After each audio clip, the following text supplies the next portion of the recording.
ఇండియాలో ఒక world wise కూడా ఉన్న ఫేమస్ ఉన్న దేవుడి పేరు పోయినట్టే కదా, అవును, డామినేట్ అయినట్టే కదా, అది డౌన్ అయినట్టే కదా. ఇంకోటి ఇంకా భయంకరమైన ఇన్సిడెంట్ ఏదంటే అన్న,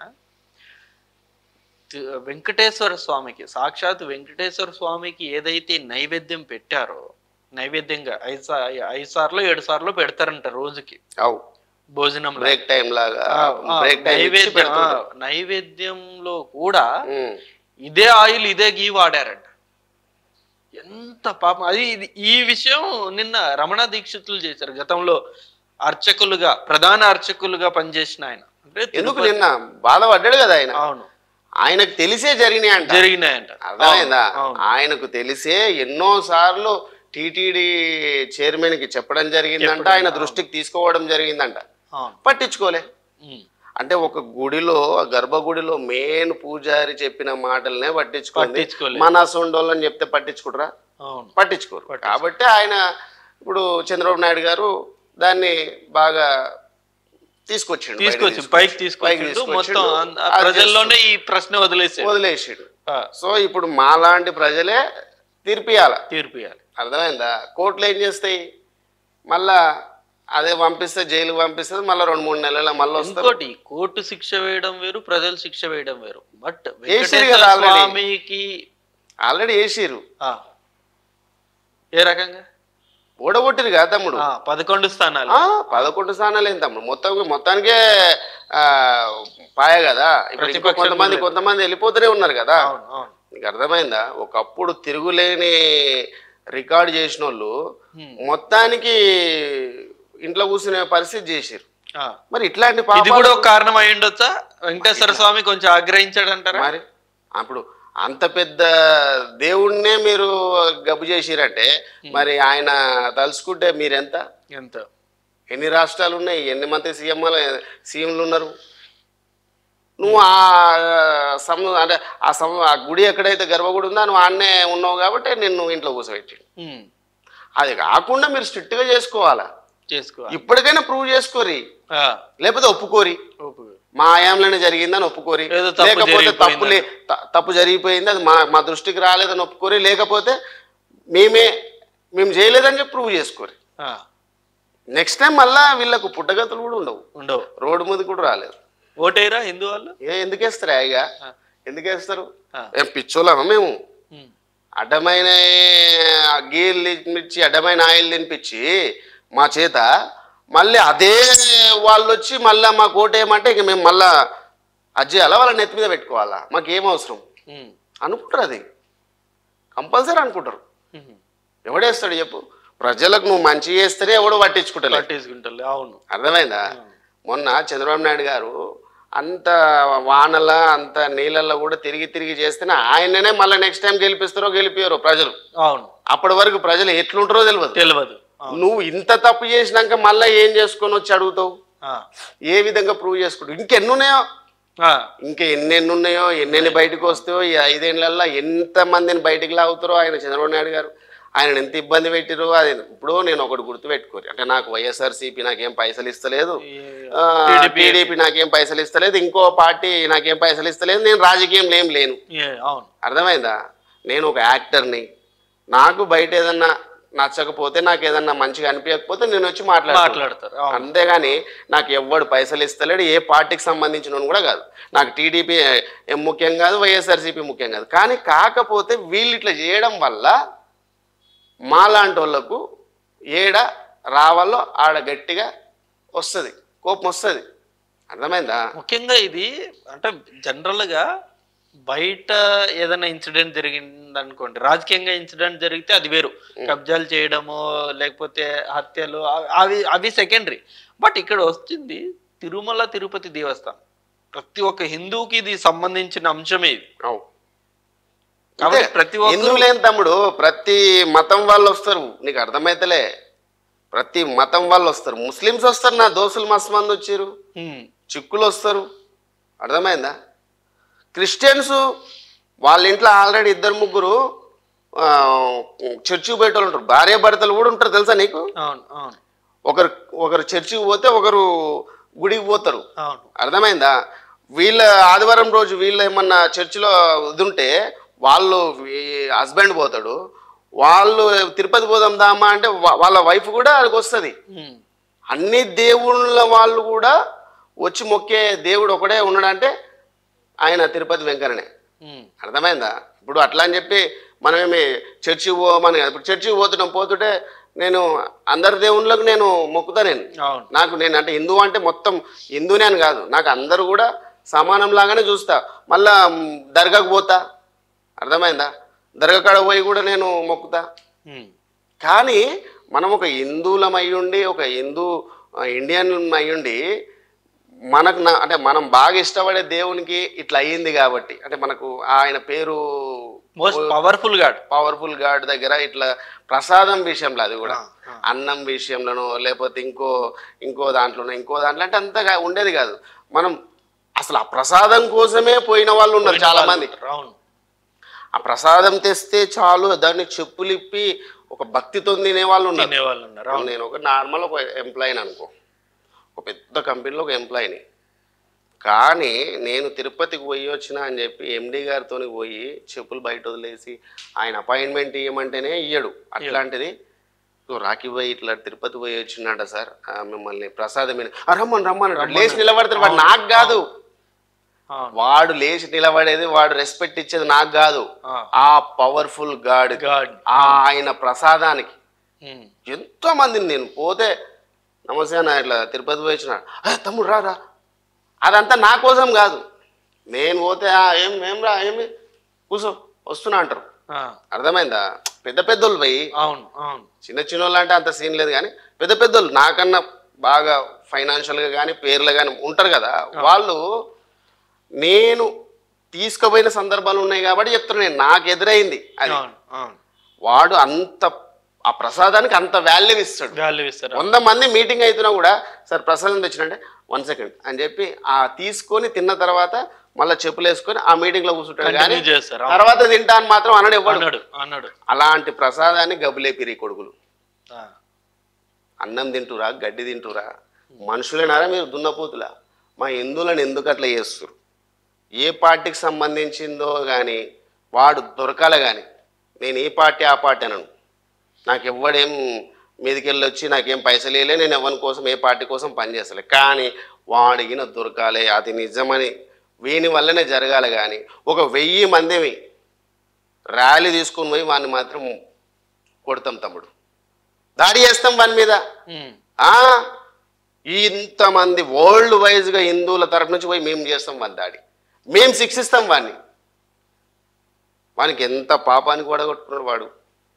ఒకరికి అన్యాయం చేసిండు అనుకో, సరే ఓకే, కోర్టు శిక్షిస్తుంది, జైలు వేస్తారు. అది నువ్వు ఇంతమంది హిందువులని కొన్ని కోట్ల లక్షల కోట్ల మందిని నువ్వు ఏ దేశాలు అమెరికా పంపిస్తారా? ఈడికెళ్ళి పంపిస్తారు. వాళ్ళ కొడుకో లేకపోతే వాళ్ళ అల్లుడో వాళ్ళ బిడ్డో ఎవరో ఉంటే ఈడికెళ్ళి వాళ్ళ చుట్టాలు కానీ ఎవరైనా పోతారు, నేను తిరుపతి లడ్డు పంపిస్తున్నా, పార్సల్ చేసి పంపిస్తారు. అట్లాంటి లడ్డుని గబ్బులేపిరు వీళ్ళు, అట్లాంటి లడ్డుని మలినం చేసిరు వీళ్ళు. మళ్ళీ వీళ్ళని ఎట్లా వదలాలి? ఇప్పుడు తిన్న వాళ్ళ పరిస్థితి ఏంది? ఇక అంటే వాళ్ళకి అంతే. గత 5 సంవత్సరాలుగా తిన్న వాళ్ళ పరిస్థితి ఏంది? మరి ఎట్లుంటది? వాళ్ళు ఎన్ని రోజులు ప్యూర్ వెజిటేరియన్స్ చాలా మంది ఉంటారు, బ్రాహ్మణ్స్ నిజంగా వాళ్ళు ఇలాంటివి దాపులో కూడా వాళ్ళు ఉండరాడ రప్పించి మరి అట్లాంటి వాళ్ళని కూడా తినిపించేసి మరి ఆ పాపం ఊకనే ఉంటుందా? ఆ పాపం ఏందో ఇప్పుడు నిజం తేలిన తర్వాత మేము చూపిస్తాం. హిందువులందరికీ వచ్చి ఒక ర్యాలీగా పోవడానికైతే ఫిక్స్ అయినాం, మేము పోతాం కూడా. మీరు కూడా రండి, సపోర్ట్ చేయరు.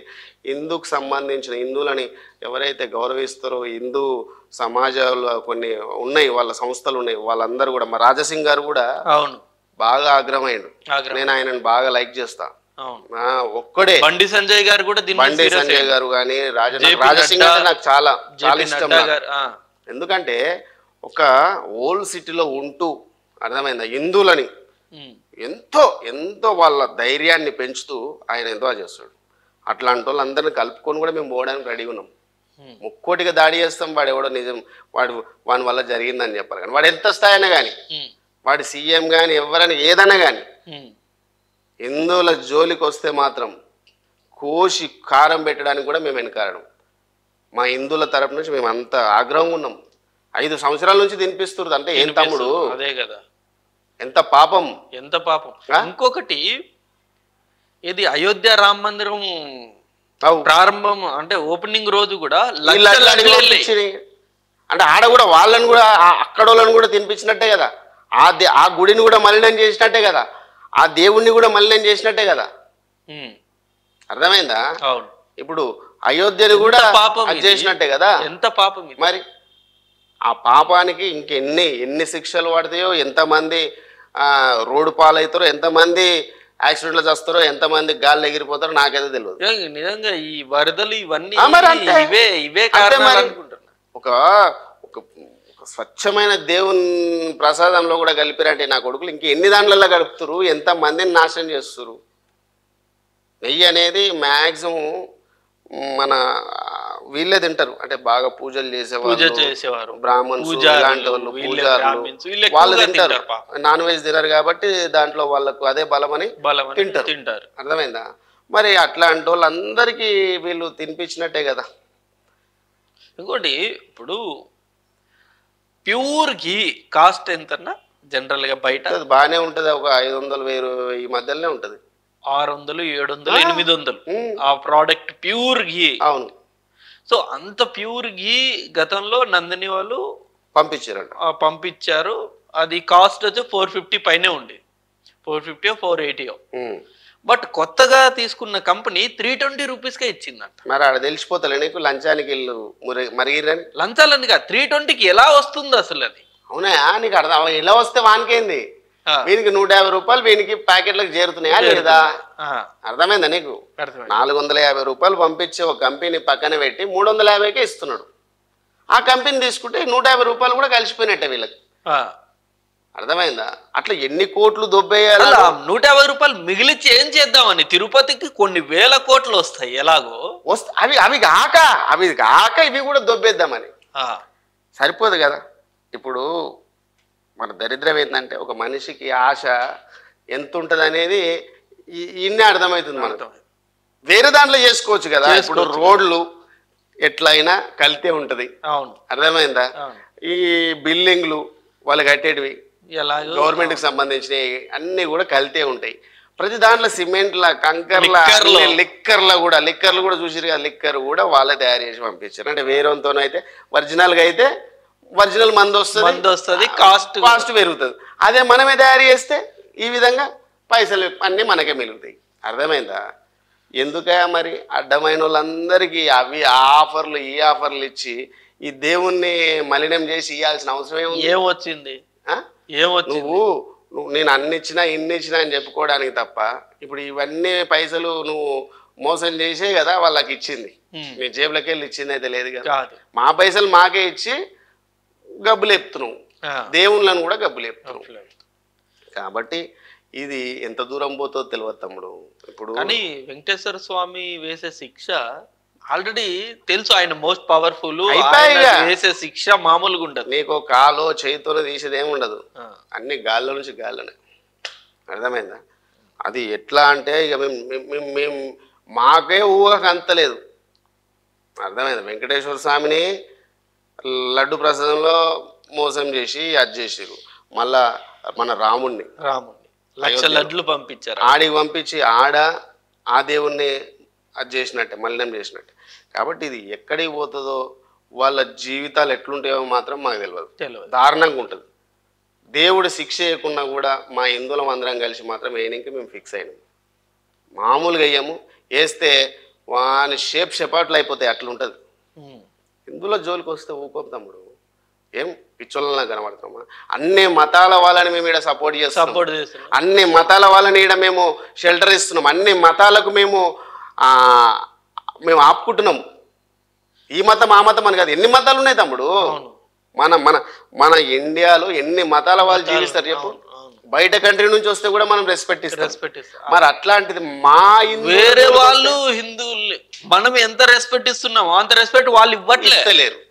ఇప్పుడు మన హిందువుల మీద ఎందుకు వీళ్ళకు? మా హిందూ ముస్లిం బాయ్ బాయ్ అన్నట్టు మనము ఏడ కూడా అడ్జస్ట్లేం. ప్రతి పదవిలో కానీ దేంట్లో కానీ వాళ్ళకి అన్ని సమానంగా హక్కులతో వాళ్ళకు కూడిన అన్ని ఇస్తున్నాం. అర్థమైందా?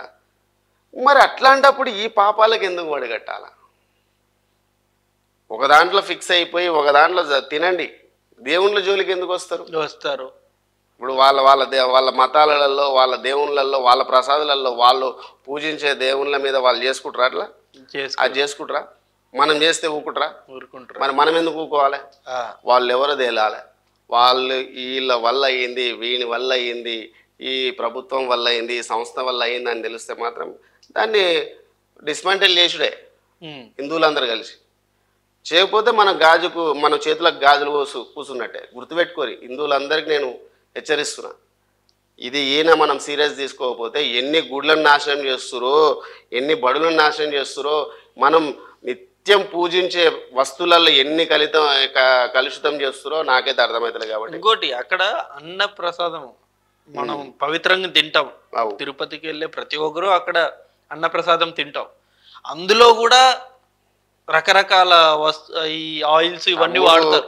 అసలు నీకు ఇక ప్రసాదం ఏం తమ్ముడు, అంతా కల్తీ చేసి పడేసిరాడా? దేవుని లడ్డులనే కల్తీ చేసినప్పుడు అన్నంలో ఎందుకు కలపడు వాడు? అర్థమైందా? అన్నంలో ఎందుకు కలపడు?